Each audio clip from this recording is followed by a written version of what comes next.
The crack of a rifle shot split the midnight silence as Finnegan Irwin burst through the door of his modest ranch house, his heart hammering against his ribs. Another disturbance at his barn, the third this week, and this time he was determined to catch the culprit. The spring of 1872 had brought more than wildflowers to the rolling plains outside Fort Kearny, Nebraska. It had brought trouble. Finn moved with practiced stealth across his property, his Winchester clutched firmly in calloused hands. The moon hung full and bright in the clear night sky, casting long shadows across the sun-baked earth. 5 years since the war had ended, 5 years since he'd returned to build something of his own far from the blood-soaked battlefields of his youth.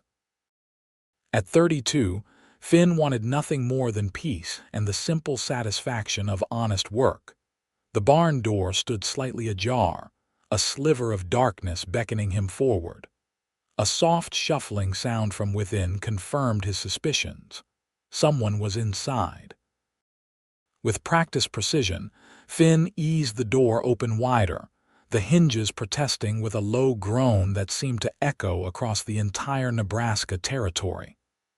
"I know you're in here," he called, his voice steady despite the tension coiled in his muscles. "Show yourself, or I start shooting." Silence stretched between the weathered beams of the barn, disturbed only by the nervous shuffling of his horses. Then, from behind a stack of hay bales in the far corner came a movement. "Please," a woman's voice whispered, trembling with unmistakable fear.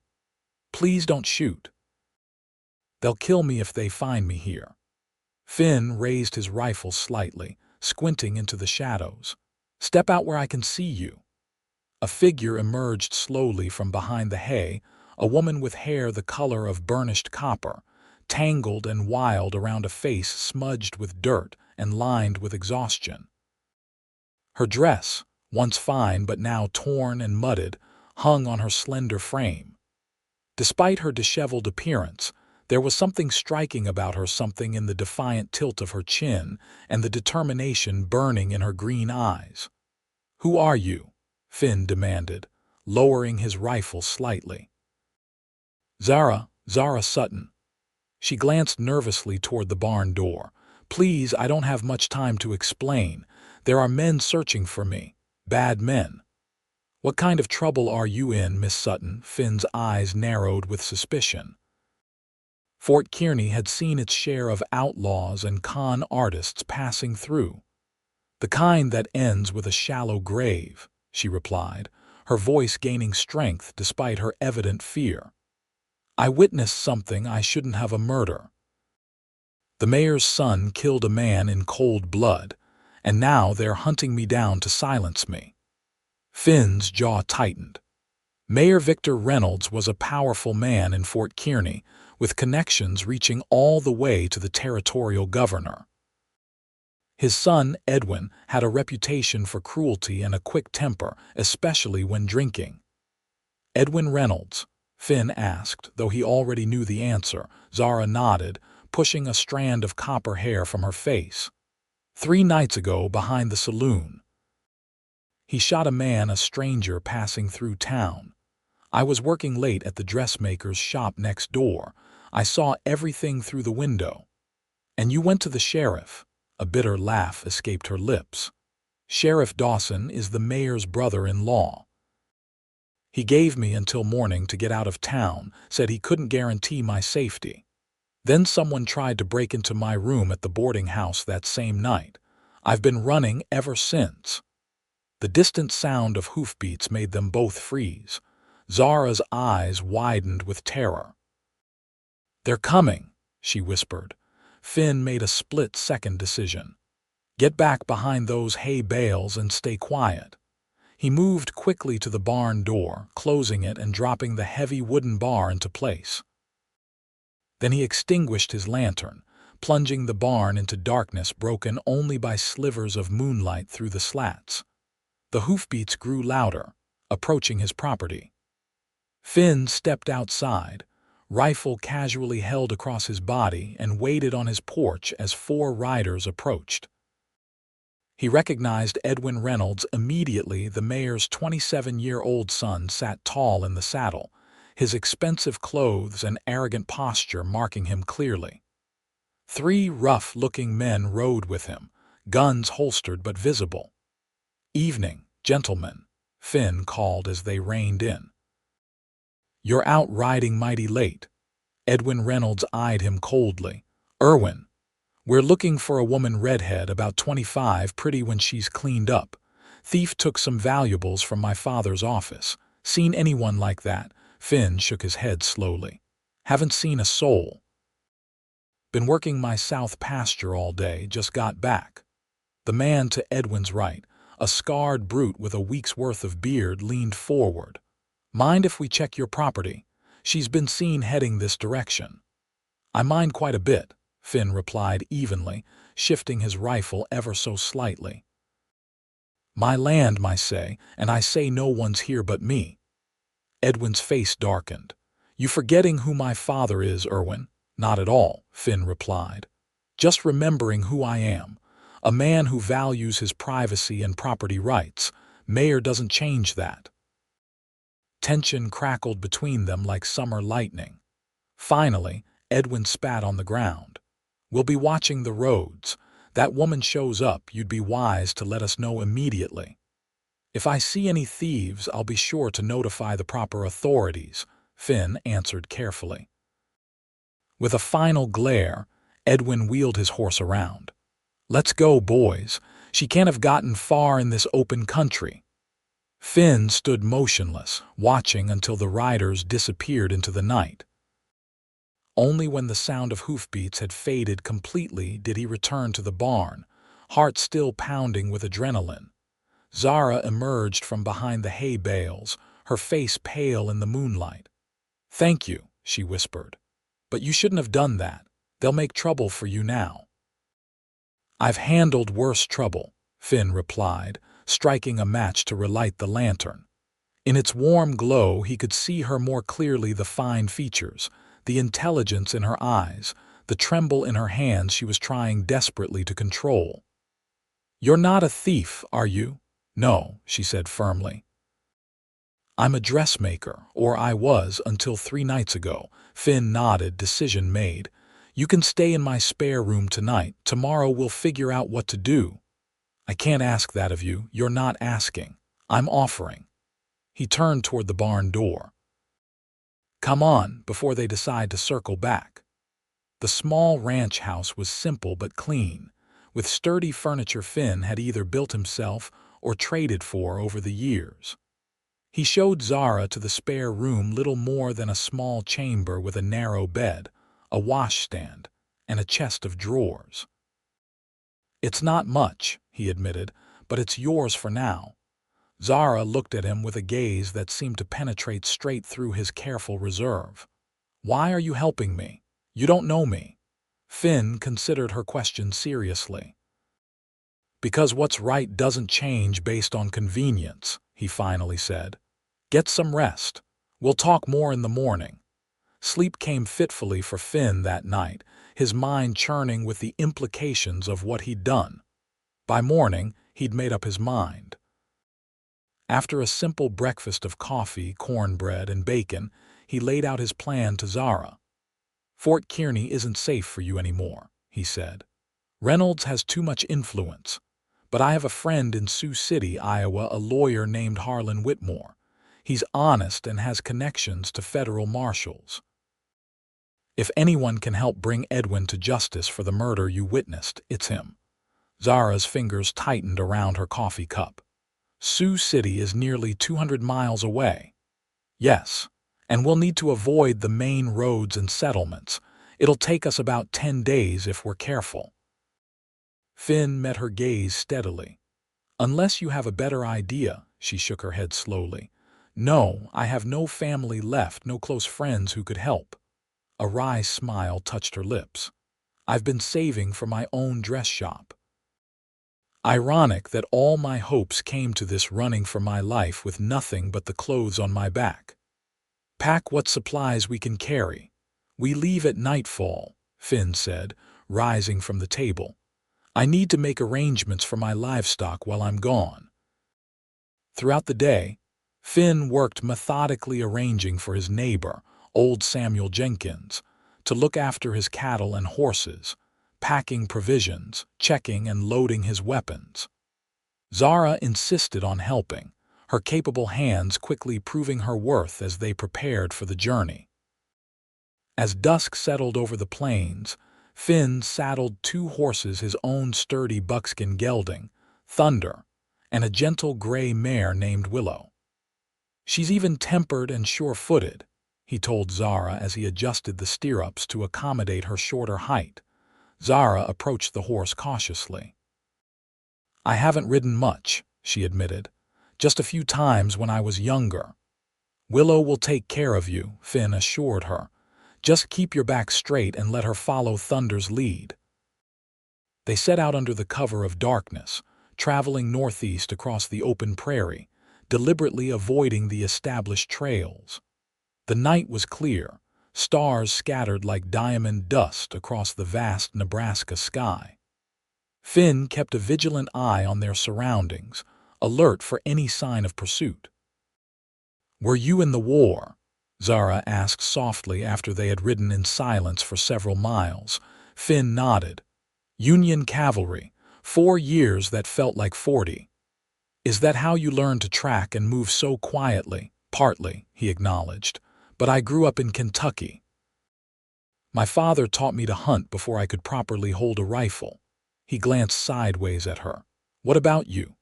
"Where are you from?" "Philadelphia originally," she replied. "My father was a merchant.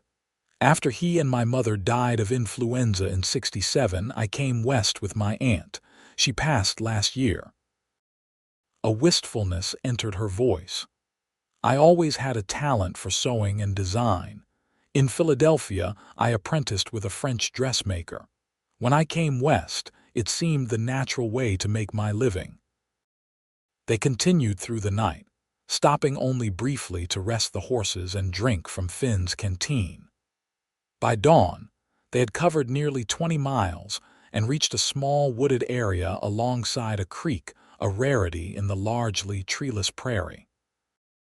"We'll rest here during the day," Finn decided, helping Zara dismount. Her legs were visibly stiff from the unaccustomed hours in the saddle. "It's too dangerous to travel in daylight until we're further from Fort Kearney." They made a small camp beneath the shelter of cottonwood trees. Finn insisted on taking the first watch while Zara slept, wrapped in the wool blanket he'd provided. As she drifted off, he found himself studying her face, relaxed now in sleep, the delicate arch of her eyebrows, the spattering of freckles across her nose, the way her copper hair caught the dappled sunlight filtering through the leaves. She was beautiful, he realized with a sudden discomfort. And he was riding across dangerous territory with her, a woman he barely knew, because of some stubborn sense of justice that had gotten him into trouble more than once before. Midday came and went. When Zara awoke, Finn finally allowed himself a few hours of restless sleep while she kept watch. By dusk, they were riding again, following the gentle roll of the land northeastward. The second night brought their first real challenge when a spring storm rolled across the plains without warning. The sky opened with driving rain that quickly soaked them to the skin. Lightning split the darkness, followed by deafening cracks of thunder that spooked the horses. "There!" Finn shouted over the deluge, pointing toward a dark shape in the distance. "Looks like an old trapper's cabin." They urged their nervous mounts forward, reaching the abandoned cabin just as hailstones began to fall. The structure was crude but intact, a single room with a stone fireplace and a dirt floor. Finn quickly settled the horses under a lean-to attached to one side, then joined Zara inside. "Shake out your clothes as best you can," he instructed, already working to start a small fire with the dry wood stacked beside the hearth. "We need to get warm and dry or risk fever." The fire caught quickly, casting flickering light and welcome warmth through the cabin. Outside, the storm continued to rage, rain drumming against the roof and wind howling through the cracks in the walls. Zara stood by the fire, her dress clinging to her slender frame, her hair hanging in wet ropes down her back. She shivered violently, teeth chattering. "Here," Finn said, digging in his saddlebags to produce a spare shirt. "It's dry. You need to get out of those wet clothes." She took the offered garment with grateful hands. "Turn around," she requested softly. Finn obliged, moving to the far side of the cabin and busying himself with checking their provisions while Zara changed. When he heard her quiet, "You can turn back now," he found her standing in his shirt, which hung almost to her knees, her wet dress spread carefully near the fire to dry. "Thank you," she said, a blush coloring her cheeks. "For everything." Finn nodded, his own discomfort growing as he realized the intimacy of their situation alone in this remote cabin, miles from civilization, with a storm that showed no signs of abating. "We should eat something," he said, more gruffly than intended. He pulled jerky and hardtack from his provisions along with a small tin of coffee. "It's not much, but it'll keep our strength up." They ate in relative silence, the crackle of the fire and the storm's fury providing ample background noise to fill the awkward quiet between them. Finally, as they sipped the hot, bitter coffee, Zara spoke. "Have you lived alone all this time, since the war?" Finn stared into the flames. "Yes. Came west after mustering out in '66. Tried my hand at several things before settling on ranching." He didn't mention his brief stint as a lawman in Kansas, or the nightmares that still plagued him from what he'd seen and done during those violent years. "No family. Parents died before the war." "No siblings." He looked up, meeting her eyes across the fire. "What about you? No suitors back in Fort Kearny mourning your disappearance?" A sad smile touched her lips. "No, I was too busy building my savings for the dress shop to entertain much courtship." Her expression darkened. Though Edwin Reynolds made his interest clear on several occasions, Finn's jaw tightened. "Is that why he was so quick to come after you? Wounded pride, perhaps," she acknowledged. "He doesn't take rejection well. When I witnessed the murder, he saw me in the window, the look on his face." She shuddered. "I knew immediately I needed to run." "Did you recognize the man who was killed?" Zara shook her head. "A stranger, well-dressed, Eastern accent. There was an argument about money, I think. It happened so fast." The storm continued through the night. They took turns sleeping, Finn insisting that Zara take the cabin's single rough bunk while he made do with his bedroll on the floor. By dawn, the rain had subsided to a gentle patter, and they prepared to continue their journey. The next days fell into a pattern, traveling by night, resting during daylight hours in whatever shelter they could find. They avoided towns and settlements, making only one brief stop at a remote trading post to replenish their supplies. Finn traded a gold pocket watch for provisions and a proper dress for Zara, though she continued to wear his shirt while they rode, finding it more practical for the long hours in the saddle. On their fifth night, they encountered their first real sign of pursuit. Finn spotted the glow of campfires on the horizon behind them, multiple fires, suggesting a sizable group. "Reynolds?" Zara asked, her voice tight with fear. "Possibly," Finn replied, studying the distant lights. "Or it could be a hunting party or traders. Either way, we need to pick up our pace." They pushed harder through the night, the horses tiring under the increased demands. By morning, they had reached the banks of a swollen creek, ordinarily an easy crossing, but now a churning obstacle due to the recent storms. "We have to find another way across," Zara said, eyeing the rushing water with apprehension. Finn shook his head. "No time.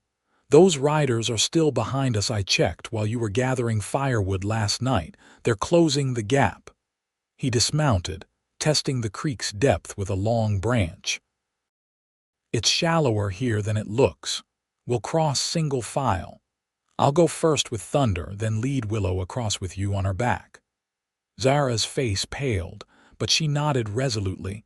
Finn led Thunder into the creek, the water quickly rising to the horse's chest.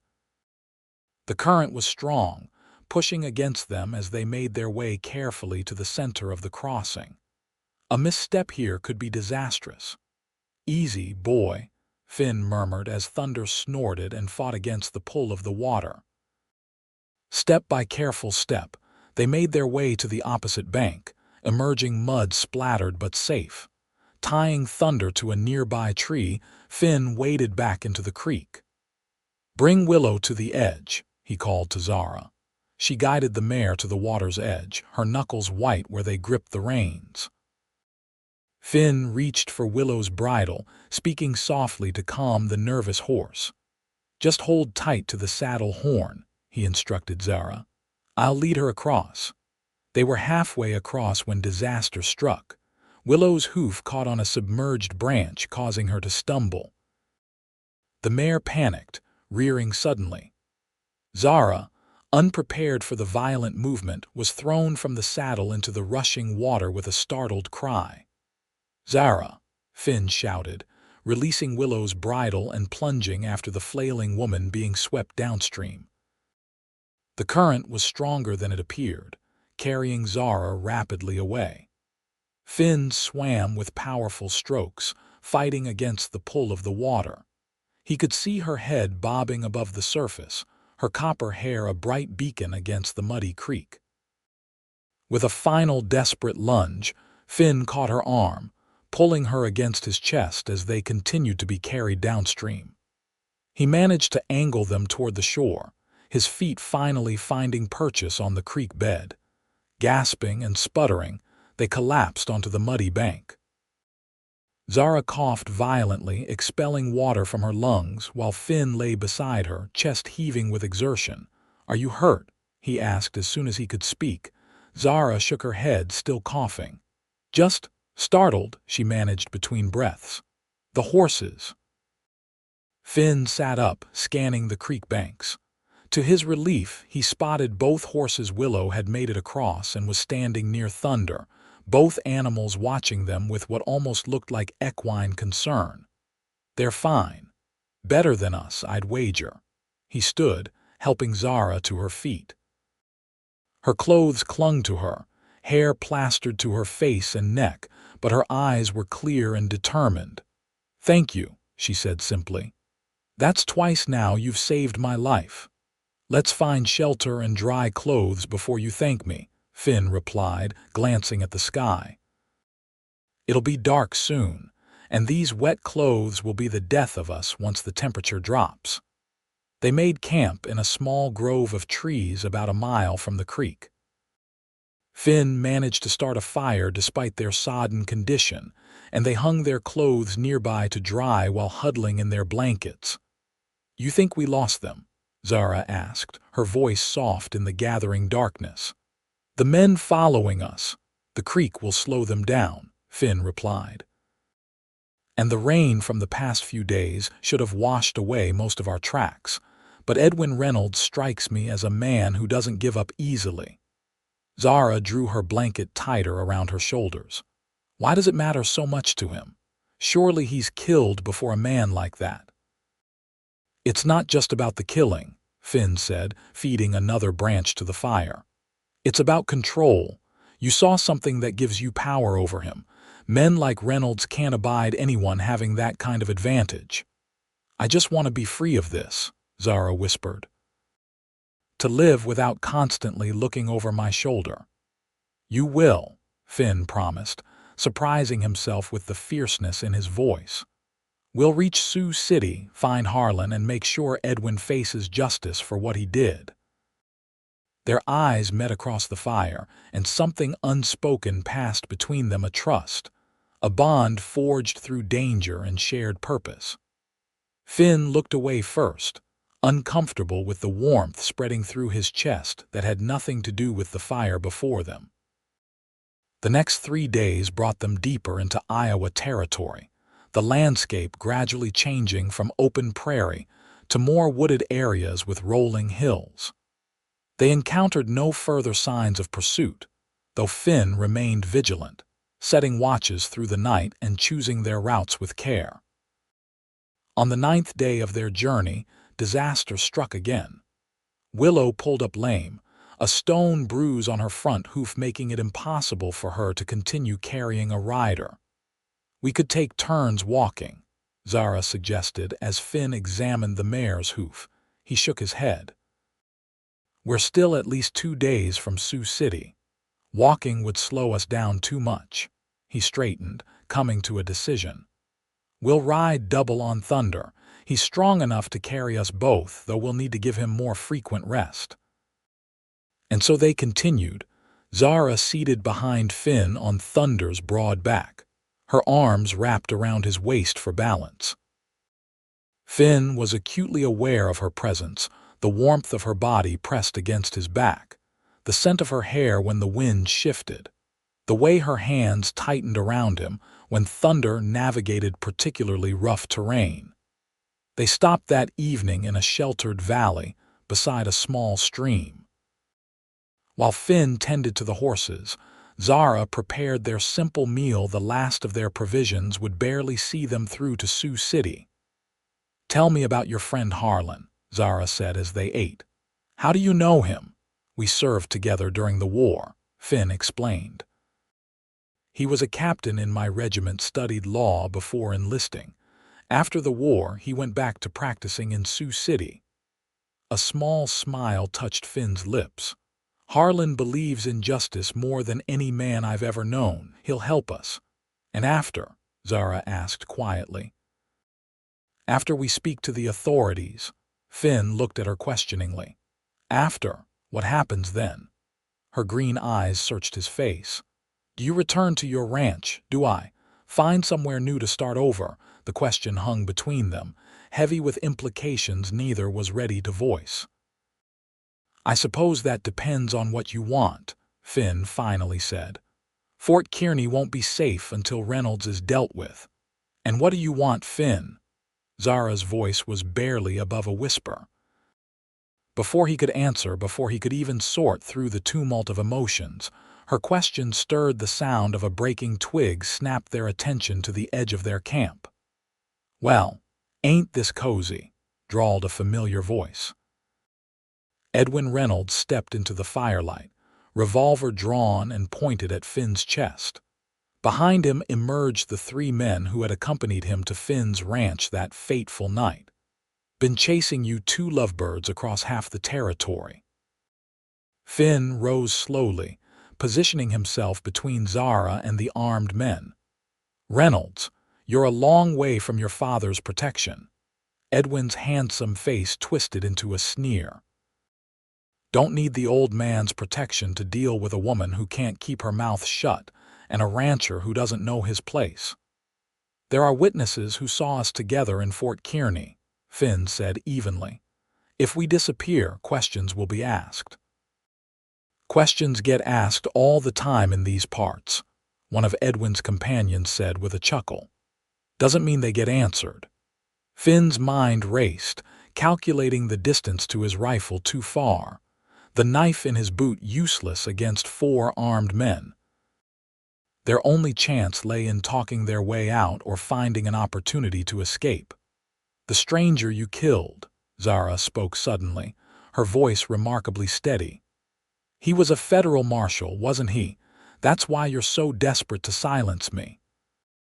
Edwin's expression flickered, surprise and alarm crossing his features before he mastered them. "Shut your mouth, woman." "That's it, isn't it?" Finn pressed, seizing on Edwin's reaction. "You killed a federal officer. That's a hanging offense, Reynolds. No amount of your father's influence can save you from that." "I said shut up." Edwin's hand trembled slightly on his revolver. "Both of you on your knees, now." Finn didn't move. "What was it? Did he recognize you, know something about you?" Edwin's face contorted with rage. He was investigating land deals, said he had evidence my father had been forging deeds, cheating settlers. Nobody threatens my family's position. Nobody. So you murdered him, Zara said softly. And now you'll murder us too. You brought this on yourselves, Edwin snarled. Last chance. On your knees. A shot cracked through the night air, startling everyone. One of Edwin's men crumpled to the ground with a strangled cry. 2 more shots followed in quick succession, and the remaining henchman fell, leaving Edwin standing alone, his face a mask of shocked disbelief. Drop the gun, son. The command came from the darkness beyond their camp. Drop it now or you'll join your friends. Edwin hesitated, his hand tightening on his revolver. Before he could decide, another shot rang out, the bullet striking the ground at his feet. With a curse, he let his weapon fall. From the shadows emerged 3 riders, rifles at the ready. The leader, a graying man with a weathered face and the unmistakable bearing of authority, dismounted and approached. Federal Marshal James Cooper, he introduced himself, producing a badge. And you must be Edwin Reynolds. His eyes shifted to Finn and Zara. And you two would be the witnesses we've been tracking for the better part of 2 weeks. Witnesses, Finn repeated, relief and confusion mingling in his voice. Marshal Cooper nodded. To the murder of Deputy Marshal William Thatcher in Fort Kearney. He glanced at Edwin, who stood pale and silent. We've suspected corruption in that town for some time, land fraud, primarily. Thatcher was sent to gather evidence. He turned back to Zara. When he disappeared and reports came of a woman fleeing town after witnessing a murder, we put the pieces together. How did you find us? Zara asked, still stunned by this unexpected turn of events.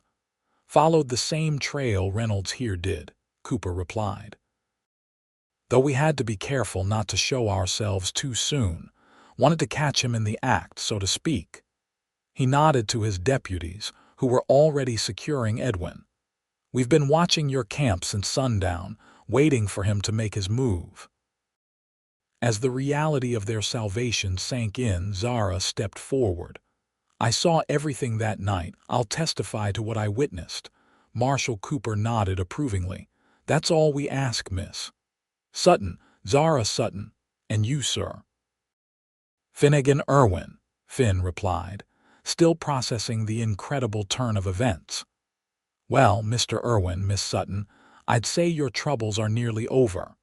We'll escort you to Sioux City, take your statements, and make sure Reynolds here faces justice for killing a federal officer. Cooper's expression hardened as he glanced at Edwin. And we'll be looking closely at his father's activities as well. I can promise you that. The journey to Sioux City took another 2 days, though the presence of the marshals made it considerably less tense. Edwin rode in sullen silence, his hands bound, while the bodies of his companions were transported for proper burial. Throughout the journey, Finn found himself watching Zara, her relief evident in the easing of tension from her shoulders, the return of light to her eyes. Yet there remained an uncertainty between them, questions left unanswered in the chaos of Reynolds' appearance and the marshal's timely intervention. They reached Sioux City on a bright spring morning, the town bustling with riverboat traffic and the commerce of a growing settlement. Marshal Cooper led them directly to his office, where Zara provided a detailed account of what she had witnessed behind the saloon in Fort Kearney. Harlan Whitmore, Finn's lawyer friend, arrived shortly after, his normally serious face breaking into a broad smile at the sight of Finn. When I heard there was a Finnegan Irwin giving testimony about a murder, I could scarcely believe it, he said, clapping Finn on the shoulder. What happened to the quiet ranching life you were so set on? Life had other plans, Finn replied with a wry smile. While the formalities were being handled, depositions taken, arrangements made for the eventual trial, Harlan offered Finn and Zara the hospitality of his home. His wife, Martha, welcomed them warmly, providing them with the first real comfort they had known since fleeing Fort Kearny.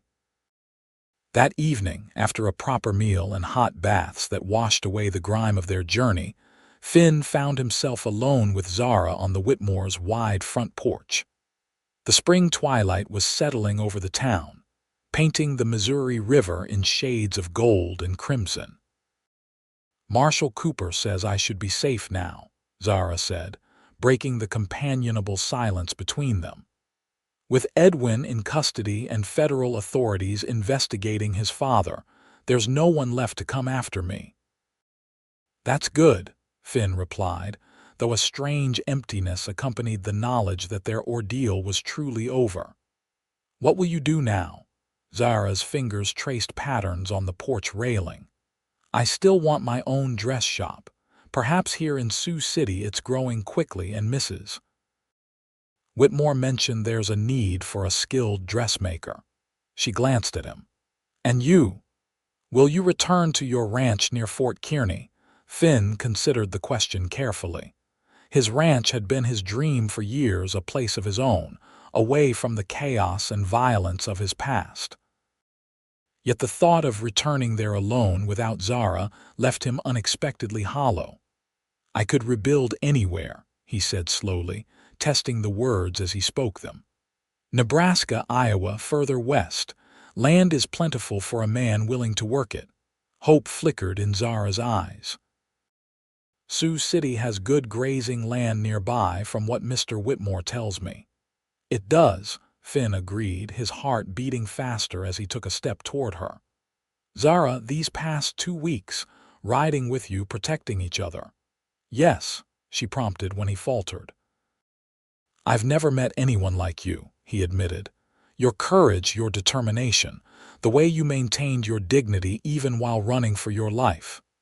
He took a deep breath. "I don't want to say goodbye, not yet, not ever if I'm being honest."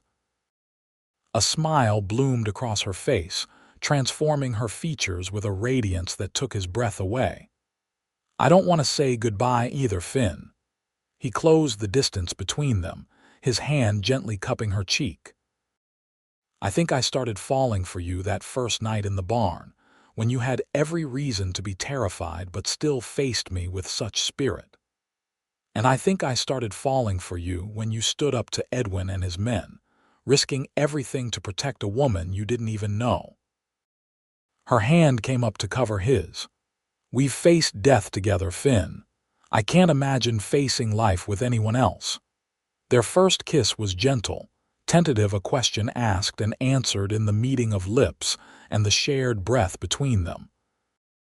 When they parted, Finn kept her close, unwilling to let this newfound happiness slip away. "We could build something here," he whispered against her hair.